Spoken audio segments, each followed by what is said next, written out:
Kumusta po muli sa inyong lahat? Ito po ang lesson natin ngayon. Multiplying two numbers, both ending in 1. Example, 41 times 21. Kunin natin ang first digit nila, 4 and 2, tapos multiply natin. 4 times 2 equals 8. Yan ang umpisa ng sagot natin. Tapos, last digits naman. 1 times 1 equals 1. Ang sagot natin ay laging nagtatapos sa 1. Tapos, i-add natin ang first digit. 4 plus 2 equals 6. Yan yung ilalagay natin sa gitna ng sagot. Kaya ang magiging sagot natin ay 861. One more example. 61 times 31. 6 times 3 equals 18. Last digit ng sagot ay 1. Tapos isisingit lang natin yung 9. Sum ng 6 plus 3. Yan ang sagot. 1,891. Magbigay naman tayo ng halimbawa na may carryover.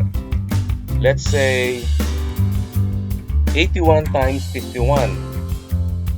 8 times 5 is 40. Last digit is 1. 8 plus 5 equals 13.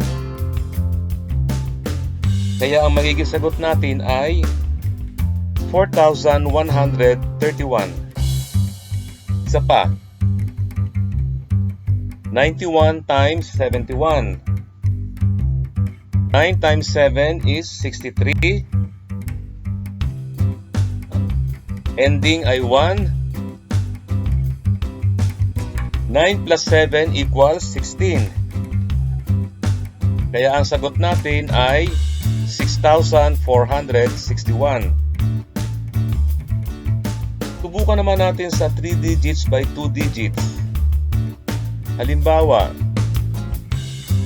121 times 41. 12 times 4 equals 48. Tapos 1 sa dulo. Sa gitna, 12 plus 4 equals 16.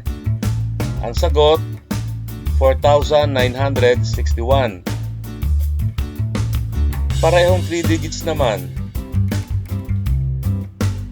161 times 101. 16 times 10 equals 160. Tapos lagay natin 1 sa huli. Tapos add natin 16 plus 10 equals 26.